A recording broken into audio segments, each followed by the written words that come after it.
For many players of this otherwise seemingly endless game, the Champions League represents the pinnacle of club football and perhaps the completion point of FM, and therefore it is the most sought after trophy in Football Manager. And in today's video we're going to be talking through the recipe for winning the Champions League in FM24. It's all timestamped, so feel free to skip forward if you want to, and as always, if I miss anything, which does happen from time to time, please point that thing out down in the comments, because we can really help each other become better at this game, and FM Immortal is all about facilitating that. So let's get into it.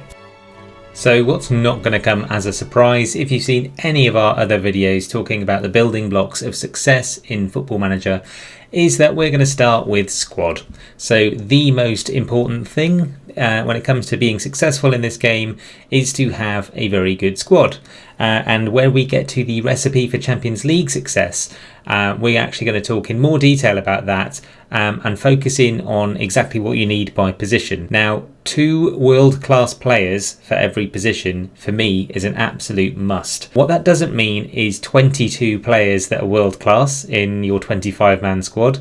But what it does mean instead is that you've got some options within your team to move players around to make sure that you can fill that roster if you do get an injury at some point. So I've talked about this one time and time again.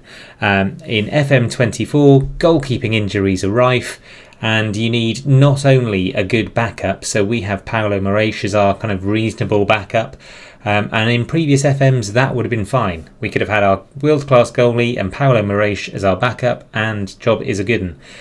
In this year, with people breaking their wrists more, with goalkeepers hurting their fingers more and getting subbed off in matches at some points, you're going to need a goalie on your bench at all times, and you're going to need 2 really good goalkeepers to win the Champions League.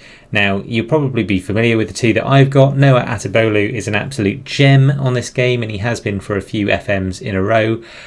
He's actually my backup, so he's on 100k a week. I am privileged to be at Marseille where I can afford that sort of thing, but Verbruggen is my first choice. So yeah, we've got 3 goalies in our team. Atabolu as our backup is an evident piece of where we've got 2 world-class players for that position. So Francisco Balde actually plays anywhere along the back 4. He can also he's also competent at wing back on defence, and if you look at his role familiarity, he's superb in every case. So 4.5 stars across the board. This is an absolute worldie again. His physicals are absolutely phenomenal, but yes, he has the heading capability and strength, as well as anticipation and positioning that you need to be a decent centre-back. He's also got the work rate and teamwork and tackling to play basically anywhere across that back 4. I'd say he'd even make a really good defensive midfielder, but he hasn't got that anywhere within his repertoire. But it's the passing, dribbling and vision. So crossing 13, dribbling 13, vision 13, which means he's also eligible to play on that right. So this is a guy that can play anywhere across my back line really, but is my first choice world-class right wing backs. So I'm not going to go through every single position and tell you who I've got where. That would be quite a boring video, but trust me when I say I've got 2 players that can play every one of these roles with a little bit of jiggery pokery to make sure that I never lose out when I've got an injury or suspension that would otherwise hinder my team. That's not it when it comes to squad though. There is one more thing to add to this recipe list, and it's about the importance of team roles. So if you want to get far in Football Manager, league or cup competitions, you're going to need leadership. You cannot have a team with nobody as a captain. Now what I mean by this is amongst your squad, if your highest leadership number was 12, you'd be in trouble. And you can of course go down to attributes, mental leadership. You can add this into your squad view and you can just have a look where you've got good leaders. Now I've got 3 players 15 and above, as well as a handful of players with 14 or above. But if your highest leadership attribute is 13 amongst everyone, then you're going to be hit with a lot more nerves in those final few games of the season. And when you're doing those team talks in the build up to cup finals or in the title push that you might be involved in the league, you're going to see bad reactions to a lot more of your prompts. if you don't have a leader amongst your troop. Very quickly, the other thing to have somewhere across the board in your team is someone that can take set pieces. So of course you'll score more corners if the players in your team can actually cross it in properly. You'll put away more free kicks if you have a dead ball specialist amongst your team, and probably having 2 of each of those is as vital as having 2 world-class players in your squad. So stick that one on the recipe first and foremost. It's all about personnel. Next up on the recipe list, and we're headed to the dynamics tab. So you're going to need very strong dynamics in order to be very successful in Europe. I'm not saying that you can't win the Champions League if your players are mad at you. You probably can. But cup finals, and in fact the build up to cups, it's all about motivation. And if you've got no pull in the dressing room, if your managerial support is through the toilet, then you're not going to get a good reaction when you're losing, and you're just going to head straight out at the next knockout phase. Now, in true tradition of recipe formulation, we're actually now going to talk a little bit about method. So when you've got components 1, which is that good strong squad with 2 world class or 2 big game players in it, and you've got strong dynamics, I want you to mix those 2 things together, because actually they both play a part in rotation being at the heart of a fit and healthy squad. So having a fit squad is always going to benefit you, and keeping on top of that is really difficult in FM24. It seems to throw you curveball after curveball when it comes to injury, but you can do your bit by making sure that you actually do rotate your team a sensible amount. We're going to stick another video out all about injury management in FM24, so make sure you hit that subscribe button if you want to see us talk about that. And for me, when it comes to tactics in FM, there's only 2 things you really need to do. You need to have one tactic that talks about how you attack a team that is beneath you, or how you'd go at a team if you're behind on a goal. And you need to have one tactic which is all about damage prevention. So a defensive and an offensive versatility between your 2 tactics, really. And when it comes to the Champions League, or what it means for the knockout phases at least, is that in your home games, you're going to be wanting to go on the front foot and score as many goals as you can. In your away games, it's all about countering, so absorbing a little bit more pressure, because you know that other team is going to have that home advantage, which is so big in FM24, it's unreal. So this is my kind of positive offensive formation then. This is the formation I've been playing this season. It's been working fairly well. Obviously we finished, I think, 4th in the Champions League stage. We're currently 2nd or 3rd in the league, but we're within reach of Paris Saint-Germain, who are obviously favourites to win Liga Uber Eats every fucking year. But where we are coming up against a team that is stronger than us, or that is playing the home fixture in the Champions League knockout round, for example, we're going to want to revise this back to be a little bit more counter-attacking. So not massive tweaks. I don't recommend going kind of strange new tactic just for one-off games. But we'll also cover that off in a second, because there is one exception there. But certainly I'm going to be absorbing more pressure, so I'm going to try a standard defensive line. I might hit drop off more, but it'll depend on their formation, which is something I'm going to scout soon. In transition then, I'm going to want to counter distribute quickly, and I'm not going to distribute to my fullbacks or centre backs, because I'm expecting them to be quite high press. And then in possession as well, I might uncheck play out of defence, because I want to be a little bit more direct, hit it straight up to my my kind of attacking 3 if you want, and get the ball into the box as quickly as possible. I'm still going to play for set pieces. I might pass into space depending on what formation they have and what it looks like I might have to play with, and I might change up my crossing style and hit early crosses if it doesn't look like I'm going to get into their box all that often.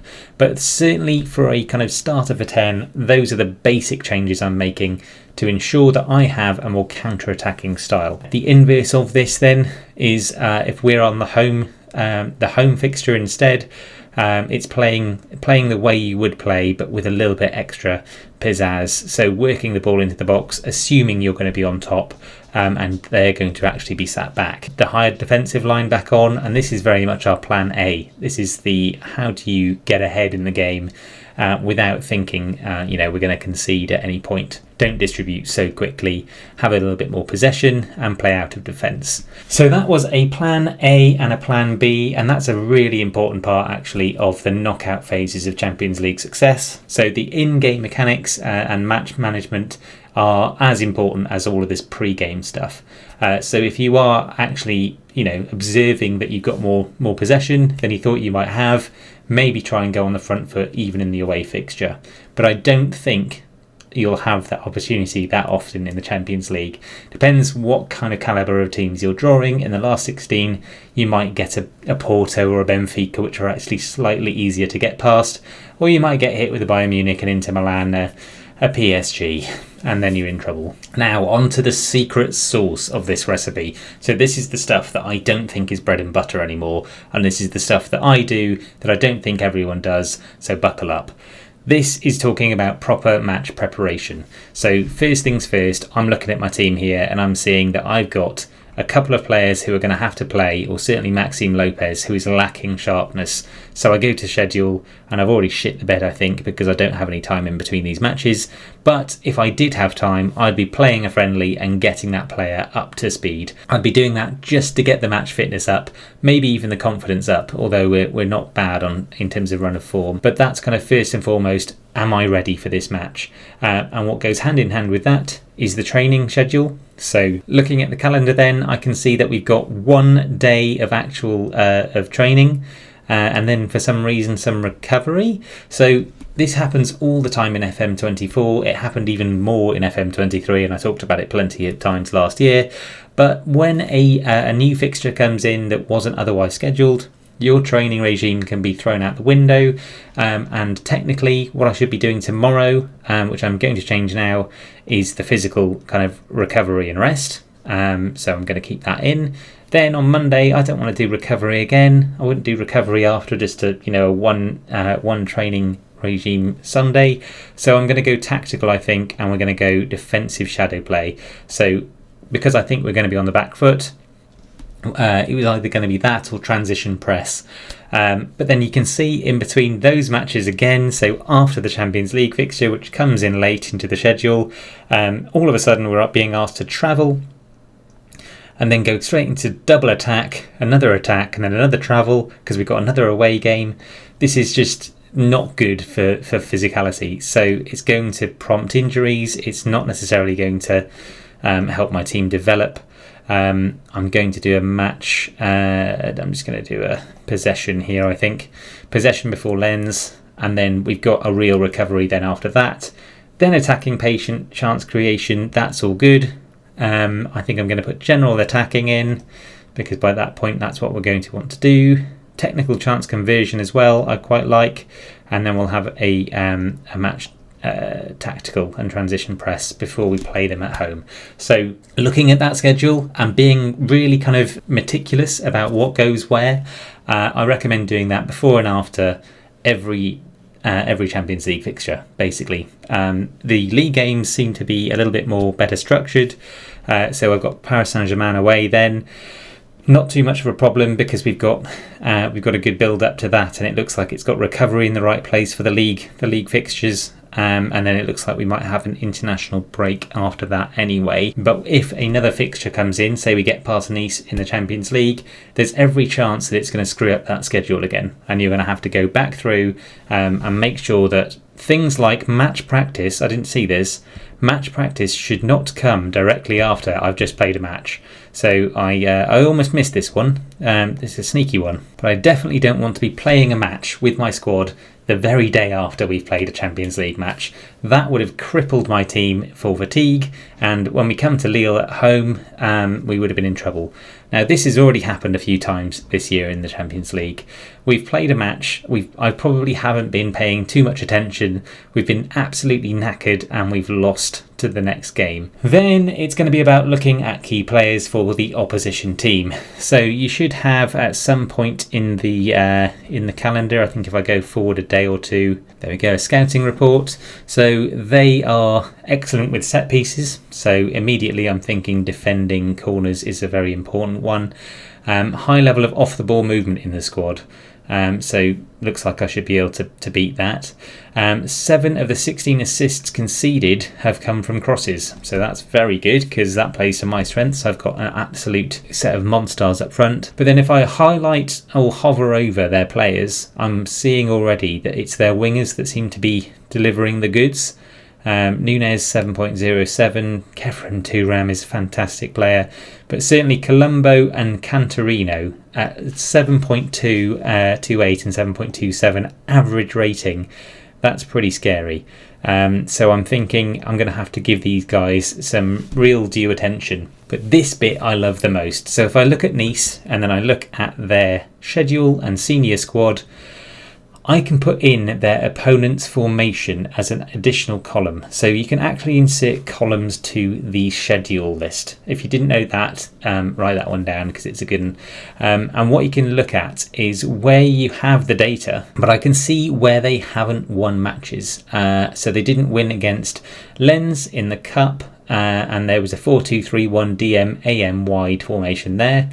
They didn't win against Lens then in the league, same formation as you'd expect, and then they didn't win against AC Milan in the Champions League second leg, and that was again a 4-2-3-1 DMAM wide. So it's not foolproof, but you're starting to see patterns forming of where they've struggled. Now that was away, that was at home, and that was at home, so they should have been beating those teams. I think, given that they're up there in the league, they're first in the league at the moment, but we'll catch them.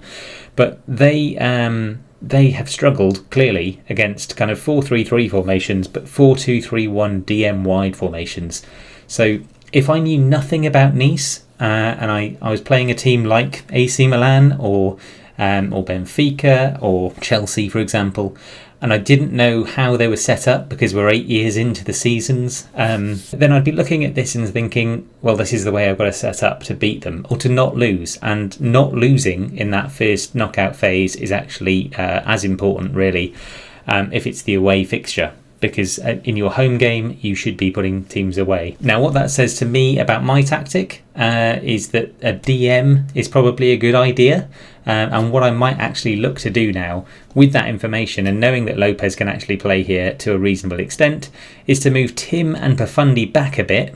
Pafundi normally plays behind my strikers as well, and play with this kind of Lopez as a DM role as opposed to anything else. And lastly, if you have the privilege of having played a team already, either in recent years or in the league, as I've got the advantage, then you can have a look at your schedule, your own schedule, not your opponent's. So I know for a fact that they beat me earlier on in the season, and what I'm going to do now is just have a quick glance at how they beat me. So they scored 2 first half goals, a Victor Gomez goal and a Pedrosa goal. So Nunez has it, takes it out wide.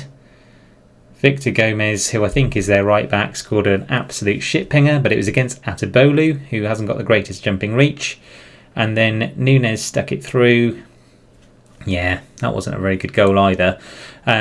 We did manage to score against them. How did we do it? So Tim runs to the wing, a low cross in, and Rodriguez put it away. So I remember it being close. Yeah, 12 shots on target. 12 shots and 5 and 4 on target each. Very similar possession, and this was our home game as well. So what I'm thinking from that is we definitely need that DM on the edge of the box. Because that's where Nunez was operating and kind of putting the ball through, but also where Gomez put a shit pinger in.